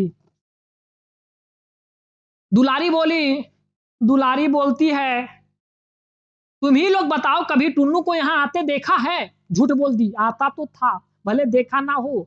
या तो आंधी गंगा में खड़े होकर कह सकते हैं कि टुन्नू यहाँ कभी नहीं आता, लेकिन टुन्नू आता है। झिंगुर की माँ ने कहा, झिंगुर की माँ ने भी झूठो कह दी कि ये तो हम आधी गंगा में भी खड़ा होकर के बोल सकते हैं कि टुन्नू यहाँ कभी नहीं आता है, लेकिन गिफ्टवा के देख करके गया था धोतियावरी। तब बाबू झिंगुर की माँ ने कहा कि ना, हम तो आधी गंगा में भी खड़ा होकर के ये बोल सकते हैं कि झिंगुर यहाँ कभी नहीं आया आता है। वह यह बात बिल्कुल भूल गई थी कि उसने कुल 2 घंटा पहले टुन्नू को दुलारी की कोठरी से निकलते देखा था। अब ये पूरी तरह से ये पूरी भूल चुकी थी झिंगुर की माँ कि 2 घंटा पहले हम जो टुन्नुए को तो देखे थे दुलारी के कमरवा से निकलते हुए। झिंगुर की माँ की बात सुनकर अन्य स्त्रियां होठों में मुस्कुराई। उन लोग सब समझ गए आयल तो हल, लेकिन की कही अभी तो है गरम ही आग बबूला हो ना तो शरीरवा, इसलिए ना बोलिए ना तो आर बमक जी भी मैंने और तुम गर्म हो जाएगी। परंतु किसी ने प्रतिवाद नहीं किया। देखा तो सब था लेकिन कोई क्वेश्चन मार्क नहीं खड़ा किया। दुलारी पुनः शांत हो चली, दुलारी पूरा शांत हो जाती है। इतने में कंधे पर जाल डाले 9 वर्षीय, कंधा पे जाल डाले हुए मतलब बच्चा है खेल रहा होगा, कंधा पे जाल डाले हुए मछलियों मार रहा होगा। 9 वर्षीय बालक झिंगुर ने आंगन में प्रवेश किया और आते ही उसने ताजा समाचार सुनाया कि टुन्नू महाराज को गोरे सिपाहियों ने मार डाला और लाश भी उठा कर ले गए। टुन्नू का समाचार सुना दी दुलारी को। हालांकि और कोई दिन होता तो दुलारी समाचार पर हंस पड़ती, कई दिन होता तो दुलारी समाचार पे हंस पड़ती, टुन्नू को 2-4 गालियां भी सुनाती और टुन्नू को 2-4 गालियां भी सुनाती। परंतु आज यह संवाद सुनकर स्तंभ हो गई, वह बाबू चुप हो जाती है। उसने यह भी ना पूछा कि घटना कहाँ और किस तरह हुई है, या ये भी ना पूछी कि घटना कहाँ पे हुआ है झिंगुर तनी बता दो, लेकिन ये भी ना पूछी, हड़बड़ा गई मने बेचारी। और हड़बड़ाएगी का ना हो, जब एक प्रेमी का अगर मौत हो जाता है, प्रेमिका अगर सुनती है, हड़बड़ाने वाली ही बात है, दिमाग समझिए शॉर्ट कर जाएगा, दिमाग काम ना करेगा। इस सब फील को तो आप बढ़िया से ही समझ पा रहे होंगे। कभी किसी बात पर ना पसीजने वाला उसका हृदय कातार हो उठा, मतलब कभी उसके हृदय पिघलने वाला ना था, लेकिन ये निजवा सुन करके बाबू पिघल गया और सदैव मरुभूमि की तरह धू-धू जलने वाली उसकी आंखों में मेघमाला गिराई। मेघमाला मतलब आंसुओं का बौछार अब उसकी आंखों से हो रहा था, मतलब बड़ी अब रो रही थी, वो पिघलने वाली नहीं थी, उसकी आंख में धू-धू जलने वाली उसकी आंखें, मतलब उसके आंख में कभी आंसू नहीं आता था। प्यार बहुत बाबू, प्यार में बहुत पावर होता है, हैं? जो नहीं करिएगा प्यार में करना पड़ता है, पावर यहाँ भी देखा जा सकता है। जैसे दुलारी को भी देखिए, उसने पड़ोसिनों की निगाह से अपने आंसुओं को छिपाने का कोई प्रयत्न भी नहीं किया। प्रयत्न करती भी तो ना छुपता, धेरा सूत होगा। बौछार का माने क्या हुआ, मेघमाला का मतलब यही हुआ।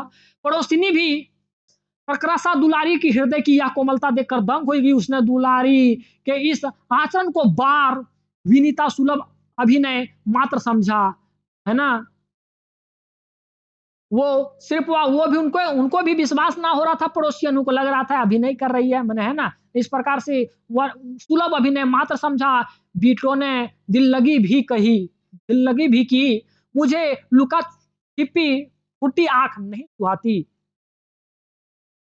बीटों ने दिल लगी भी की, मुझे लुका छिपी फूटी आंख नहीं सुहाती, मैंने तो आज तक जो कुछ भी किया सब डंके के चोट पर। ये दुलारी कहती है कि आज तक मैंने जो भी काम किया वो डंके के चोट पे मैंने सब काम किया। ये दुलारी ने कहा, डंके का चोट करने का मतलब है ये कि खुलेआम जो भी मैंने काम किया वो खुलेआम किया। वह उठी और सबके सामने संदूक खोल, मतलब ये पहले बता दी कि देखिए यही टुन्नू द्वारा दिया गया मेरे पास गिफ्ट है। जो भी करूँगा, माने जो भी मैं करूँगी वो खुलेआम करूँगी और मैं करते ही आई हूँ। ये कहता है सबके सामने संदूक खोल, उसमें से टुन्नू की दी हुई आँसुओं के काले धब्बे से भरी खद्दर की धोती निकाल उसने पहन ली। उसने झिंगुर को बुलाकर पूछा, टुन्नू कहाँ मारा गया? अब पूछता है, बाबू आप झिंगुर ये बता दो कि जो टुन्नू है ना वो कहाँ मारा गया? टुन्नू कहाँ मारा गया? अब ये क्या है, प्रेमिका प्रेमी के द्वारा दिया गया उपहार को वो पहन लेती है। टुन्नुआ क्या दिया था? तो टुन्नुआ धोतिया दिया था। हालांकि धोतिया पे टुन्नू के आंख से जो आंसू निकल रहे थे वही आंसू के द्वारा क्यों धोती पे धब्बा लगा हुआ था वो पहन लेती है और पूछता है, बाबू टुन्नू कहाँ मारा गया बता दो। झिंगुर ने बताया टाउन हॉल। झिंगुर बताता है कि टाउन हॉल और जब वह टाउन हॉल जाने के लिए घर से बाहर निकली तो दरवाजे पर ही थाने के मुंशी जैसे ही वो दरवाजे पर निकलती है वैसे ही देखती है कि घर के दरवाजे पर फेकू सरदार ने आकर कहा कि दुलारी को थाने जाना होगा, दुलारी को थाना जाना होगा। आज अमन सभा द्वारा आयोजित समारोह में उसे गाना पड़ेगा। देखिए बाबू, दुख के पहाड़ गिरल है बेचारी पे, दुख का पहाड़ गिरा गिरा हुआ है बेचारी पे। और इसमें ये खुशी के माहौल में कैसे, अरे होगा अंग्रेजों के लिए खुशी का माहौल, लेकिन ये लड़कियां के लिए दुखी का पल ही तो था। प्रेमी का मौत हुआ था, कैसे कोई गा सकता है? लेकिन मजबूरी थी, अंग्रेजों का शासन था, अंग्रेज जो कहता वो करना पड़ता और बेचारी जाकर के गाई भी। रिपोर्टर की कॉपी मेज पर पटकते हुए प्रधान संवाददाता ने अपने सहकर्मी को डांटा। अब रिपोर्टर की कॉपी मेज पर पटकते हुए जो आप ये कहानी ऊपर पढ़ रहे थे ना, वो रिपोर्टर शर्मा जी के द्वारा एक कहानी लिखा गया था। शर्मा जी एक रिपोर्टर थी, एक कहानी लिखा गया था और ये वास्तव में ये भारत की कहानी थी, लेकिन उस समय अंग्रेजों का शासन चल रहा था। अगर शर्मा जी इस कहानी को छाप देते तो और भारतीय भी अंग्रेजों के खिलाफ हो जाते, इसलिए ये रिपोर्ट को छापा नहीं गया था। वही चीज़ वो अब यहाँ आ रहा है निकल करके कि रिपोर्ट जो ये सारी चीज़ें थी ना वो भारत की कहानी थी। रिपोर्ट की कॉपी मेज पर पटकते हुए प्रधान संवाददाता जो थे वो अपने सहकर्मी को डांटा। अपने सहकर्मी, अपने उस साथ काम करने वाले सहकर्मी जो शर्मा जी थे उन्हें डांटा, आप तो अकबर की रिपोर्टरी छोड़ चाय की दुकान खोल लेते तो अच्छा होता। वही कहते हैं जो प्रधान संपादक थे ना वो रिपोर्टर शर्मा जी को कहते हैं कि शर्मा जी आप रिपोर्टरी ना करके अगर आप चाय की दुकान अगर खोल लेते तो आप तो ज्यादा अच्छा रहता। संवाद संग्रह तो आपके बूते की बात नहीं। अरे संवाद संग्रह मतलब रिपोर्ट जमा करना आपके बस की बात नहीं है। भयभीत शर्मा जी ने गड्ढे में कौड़ी खेलती हुई अपने आंखों से चश्मा उतार कर उसे कुर्ते से पूछते हुए पूछा, क्यों क्या हुआ? अब जो है ना शर्मा जी पूछते हैं कि आपने प्रधान संवाददाता से कि क्या हुआ, क्या हुआ, आप क्या कह रहे हैं? प्रधान संवाददाता ने खींच कर कहा, यहाँ जो आप पन्ने पर पन्ना अलिफ लैला की कहानी से रंग लाए हैं, अरे अलिफ लैला की कहानी ये नहीं थी, एक भारतीय की कहानी थी। लेकिन संवाददाता भी अंग्रेजों के लिए बिका हुआ था। वही कहता है, डांट देता है, वह कहाँ छपेगा और कौन छापेगा? इस पर भी आपने कुछ विचार किया है? आपने जो लिखा है उसका आपके सिवा कोई भी गवाह है? वही कहता है, आज आपकी रिपोर्ट छाप दूं तो कल ही अखबार बंद हो जाएगा। देखिए, मतलब एक सच्चा अच्छा रिपोर्टर था शर्मा जी, लेकिन अंग्रेजों के वजह से ये भारत की सच्ची घटना वो छापने से मना कर रहा था जो आपके प्रधान संवाददाता थे। आपके नहीं बोलेंगे, वो जो प्रधान संवाददाता अंग्रेजवा जो चमचा था, है ना? कोई गवाह है जो हम छाप दें? आज आपकी रिपोर्ट छाप दूं तो कल ही अखबार बंद हो जाएगा। संपादक जी बड़े घर पहुंचा दिए जाएं और एक और जो संपादक हैं उसको भी घर पहुंचा दिया जाएगा, काहे कि अखबारें जब बंद हो जाएगा तो सबको घर जाना पड़ेगा और जो एक और संपादक है उसको भी घर जाना पड़ेगा। ऐसे ऐसे न्यूज छापिएगा तो न्यूज चलेगा। मतलब आज के मीडिया के जैसा ही उस शर्मा जी को बनाना चाह रहा था प्रधान संवाददाता। आज की मीडिया वही है, सरकार के खिलाफ ज्यादा चीज ना बोल सकती है। अपने संबंध में वार्ता होती सुनकर संपादक जी भी सहज हुए। संपादक जो एक थे वो भी सहज हो जाते हैं कि मेरे बारे में क्या बात हो रही है। उन्होंने पीछा पूछा क्या बात है, उसने पूछा कि क्या बात है बताइए। यही शर्मा जी, और वो प्रधान संवाददाता कहते हैं कि यही जो है शर्मा जी रिपोर्टिंग पर झक झक रहा हूँ। शर्मा जी जो रिपोर्टिंग करते हैं ना वो सरकार के खिलाफ रिपोर्टिंग कर दिए हैं, उसी पे हम लोग बहस कर रहे हैं। प्रधान संवाददाता ने कहा पढ़िए। संपादक ने आदेश दिया। प्रधान संवाददाता ने रिपोर्ट की कॉपी शर्मा जी को शर्मा जी की ओर बढ़ाते हुए कहा लीजिए आप ही पढ़कर सुनाइए, वह शीर्षक भी पढ़ दीजिए जो आपने संवाद पर लगाया है। क्या शीर्षक है? तो वही शीर्षक शर्मा जी पढ़ते हैं और कहते हैं यही नैया झुलनी हैरानी हो रामा, झेप भरी मुद्रा में शर्मा जी ने कहा और फिर धीरे धीरे वह रिपोर्ट पढ़ने लगी। और वही जो पूरी कहानी थी वो रिपोर्ट पढ़ करके सुनाती है। एक सच्ची रिपोर्ट थी, हालांकि लोग इसको छापने से मना कर रहे थे। कल 6 अप्रैल को नेताओं की अपील पर नगर में पूर्ण हड़ताल थी। यहाँ तक कि खमचे वाले माने वही ना होता जो उठ उठ करके यहाँ से वहां बेचते हैं, वहां से वहां बेचते हैं। अरे फेरी लगाने वाले वही है ना, ऐसे कर सकते हैं घूम घूम के बेचने वाले, है ना। जैसे गुपचुप वगैरह भी बिकता है वही होता है, खमचे वाले ऐसे ना रहता है। ने भी नगर में फेरी नहीं लगाई, नगर में फेरी नहीं लगाई थी। सवेरे से ही जुलूसों का निकलना जारी हो गया था। जो जलाने के लिए विदेशी वस्त्रों का संग्रह करता जाता था, जो विदेशी वस्त्रों का संग्रह माने वही जो जमा करता जाता था, ऐसे ही एक जुलूस के साथ नगर का प्रसिद्ध कजली गायक टुन्नू भी था। उक्त जुलूस जब टाउन हॉल पहुंचकर विघटित हो गया, मतलब जब टाउन हॉल पहुंच करके विघटित हो गया, मतलब सब इधर उधर चले गए। वो अब आंदोलन समझिए कि अब समाप्त हो चुका ही था। टुन्नू की मौत कैसे होती है यही यहाँ बताया गया है। पहुंचकर विघटित हो गया तो पुलिस ने जमादार अली सगीर ने टुन्नू को जा पकड़ा। अली सगीर ने ही टुन्नू को जा पकड़ा और उसे गालियां दी और उससे गालियां भी दे दिया। टुन्नू एक साधारण लड़का, वो का गाली देगा? अली सगीर ही टुन्नू को गाली दे दिया, ताकि पता था कि जो हम लोग को ज्यादा अपमान की है वो अपमान के की है, दुलारी की है। और दुलारी के साथ टुन्नू का संबंध है, टुन्नू को ही मार करके बदला निकाल लिया जाए। गाली देने का प्रतिवाद करने पर जमादार ने, अब देखिए गाली देने दे दिया, किसी को कोई गाली दे देगा तो प्रतिवाद करबे करेगा, मतलब बहस तो होबे करेगा। टुन्नू भी बहस किया, बोला उल्टा में। करने पर जमादार ने उसे बुट की ठोकर मारी। अब वो जुतवा से मार दिया बाबू, और चोट जो है वो पसली में लगी। चोट जो है ना वो यहाँ लगा, पसलिया में लगा। वह तिल मिलाकर जमीन पर गिर गया और वो लड़खड़ाते हुए वो जमीन पे गिर जाता है और उसके मुंह से एक चुल्लू खून निकल पड़ी। पास ही गोरे सैनिकों की गाड़ी खड़ी थी, पास ही गोरे सैनिकों मतलब अंग्रेजों की गाड़ी खड़ी थी। उसने टुन्नू को उठाकर गाड़ी में लाद लिया। उस समय टुन्नू को वही गाड़िया में लाद लेता है। लोगों से कहा गया कि टुन्नू को अस्पताल को ले जा रहे हैं, परंतु हमारे संवाददाता ने गाड़ी का पीछा करके पता लगाया कि वास्तव में टुन्नू मर गया। रात के 8 बजे टुन्नू का शव वरुणा में प्रवाहित किए जाते भी हमारे संवाददाता ने देखा है। ये सच्ची घटना पूरी की पूरी शर्मा जी बता दिए कि वास्तव में टुन्नू जो है ना मारा गया है, वो मरा नहीं है। इस सिलसिले में यह भी उल्लेखित है कि टुन्नू का दुलारी नामी गोनहारिन से भी संबंध था। वही गाने वाली का जो समूह होता है उसे गोनहारिन कहते हैं, उसी का साथ संबंध था दुलारी के साथ।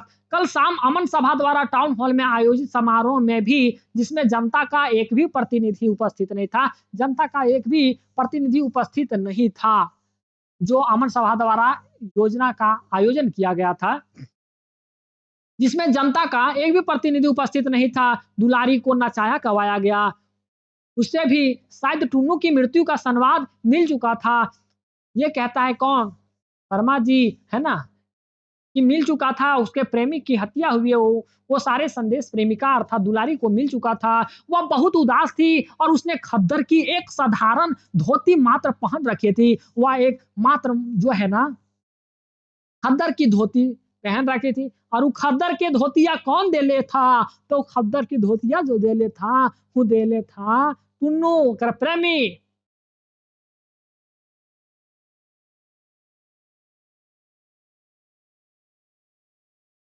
सुना जाता है कि उसे पुलिस ज़बरदस्ती ले आई थी। वह उस स्थान पे गाना नहीं चाहती थी, सच में गाना नहीं चाहती थी, जहाँ 8 घंटे पहले उसके प्रेमी की हत्या की गई थी, जहाँ उसके 8 घंटे पहले उसके प्रेमी की हत्या की गई, परंतु विवश होकर गाने के लिए खड़ा होना पड़ा। अब क्या करती मजबूरी, अंग्रेज़ों का शासन था, भारतीय लोगों का शोषण इसी प्रकार से किया जाता था। कुख्यात जमादार अली सगीर ने मौसमी चीज़ गाने का फरमाइश की। देखिए सराय फरमाइश भी किया गाने का। दुलारी ने फीकी हँसी हँसकर गाना प्रारंभ किया। उसने कुछ अजीब दर्द भरे गले से गाया, यही ठैया झुलनी हैरानी हो रामा, कासो हम पूछूँ। यही कहती है कि जहाँ आप लोग गवा रहे हैं ना, वही जगह या वही टाउन हॉल की जगह, यही ठैया मतलब इसी जगह पे, इसी जगह पर झुलनी मतलब नथनी और नथनी होता है सुहाग का प्रतीक। ये मेरा जो सुहाग है वो यहीं खो गया। हे रामा कासो हम पूछूं, अरे हम किसे पूछूं। पास ही में कंपनी बाग की फूलों की खुशबू से वायुमंडल आमोदित तो हो उठा। अब इसकी इतनी मधुर गान ही थी कि वहाँ के माहौल जो है वो आनंदित हो उठा। चारों ओर सन्नाटा छाया हुआ था, जिसे भेद कर दुलारी की स्वर्ण लहरी गूंज उठी। अब चारों तरफ सन्नाटा छाया हुआ था, तो दुलरी की जो राग थी वो बड़ा भयंकर, बड़ा बेहतरीन तरीके से गूंज रही थी। मतलब वो वहाँ का वायुमंडल भी आनंदित हो चुका था। यही ठैया झुलनी हैरानी हो रामा, कासों मैं पूछूं, बूट की ठोकर खाकर गोफर को टुन्नू जिस स्थान पे गिरा था, उसी स्थान पर दृष्टि जमाए हुए दुलारी ने दोहराया। उसी जगह पे दुलारी ने दोहराया। दुलारी को पता पड़ गया था यही हमारे प्रेमिका का मौत हुआ है। यही ठैया झुलनी हैरानी में हो रामा।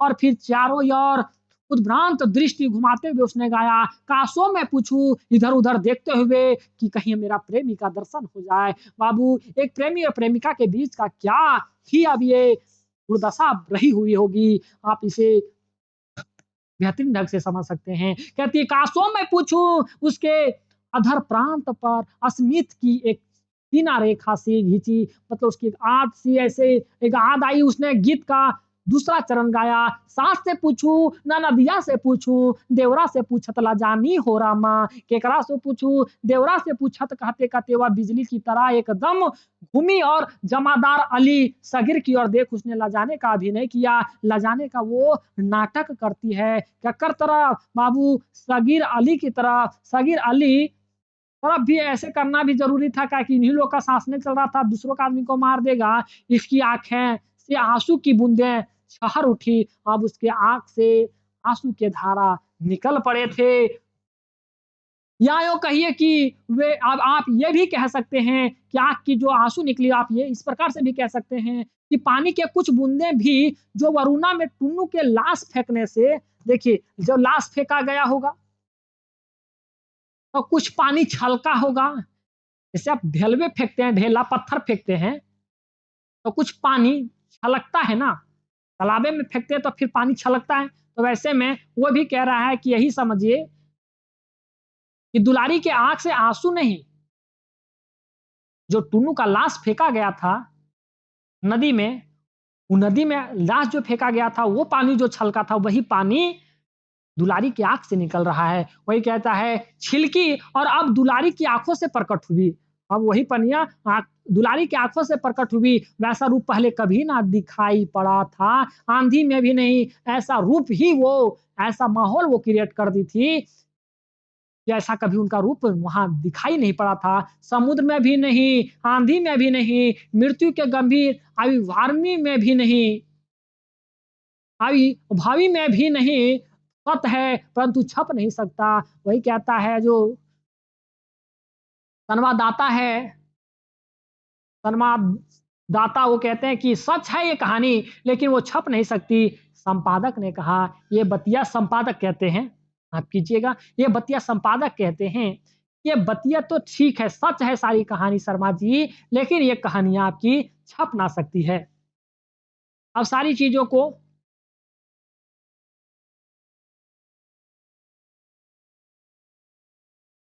क्वेश्चन आंसर भी हम आपको इसका करवा देंगे, अभी तो लंबा क्लास हो चुका है। यहाँ देखिए अब कहानी पढ़ने के बाद सारी चीज़ों को आप आसानी से सॉल्व कर सकते हैं। मुझे पूरी उम्मीद है कि आप इस लगभग 1.5 घंटा के क्लास में इस क्लास को आप बेहतरीन ढंग से समझ पाए होंगे। आप इस क्लास को आप पढ़े होंगे तो ऐसा ना लगा होगा हो बाबू कि क्लास में हम हैं, आपको एक जैसे फ़िल्म की कहानी जैसी लगी होगी। और मुझे पूरी उम्मीद है कि हम आपको ऐसे ही बातों-बातों में आपकी पूरी सिलेबस कवर करवा दें और पूरी इस प्रकार से पूरी सिलेबस इस प्रकार से आपको कवर करवाएँ कि आपको ये पता ही ना चले और आपका सिलेक्शन झारखंड पुलिस में निश्चित तौर पे हो पाए। और पूरी प्रयास जहाँ आपके द यूनिक क्लासेस की इस बार रहेगी और हमेशा से ही आप झारखंड पुलिस के बारे में तो जानते ही हैं कि हमेशा टारगेट यूनिक क्लासेस का टारगेट झारखंड पुलिस बहुत दिनों से रहा है। आप देखिए क्वेश्चन जो है वो यही है कि हमारी आज़ादी की लड़ाई में समाज के उपेक्षित माने जाने वाले वर्ग का योगदान भी कम नहीं रहा है। इस कहानी में ऐसे लोगों के योगदान को लेखक ने किस प्रकार उभारा है? क्वेश्चन आंसर भी हम आपको इसका करवा देंगे। ठीक है? तब मिलते हैं कोई दूसरे वीडियो में, तब तक रखिएगा अपना ध्यान। अगर आप क्लास ज्वाइन करना चाहते हैं, हम आपको पहले भी बताएँ कि बाबू आप ऐसे ऑफ़र का लाभ ज़रूर उठाएँगे क्योंकि ऐसे ऑफ़र का लाभ क्योंकि देखिए स्टूडेंट की कमी नहीं है। हम लोग कोशिश करेंगे कि जल्दी शुरुआत करेंगे तैयारी की और जल्द समाप्त भी कर देंगे ताकि हम लोग को रिवीज़न करने का भरपूर समय मिल पाए। तो ऐसे अगर दिए गए नंबर पे कॉल कर सकते हैं 9771080302। तो ठीक है वो छुआ लोगिन बाबू मिलो ये बाद में हो कोनो दोसर वीडियो में, तब तक रखे हो अपन ध्यान। जय हिंद।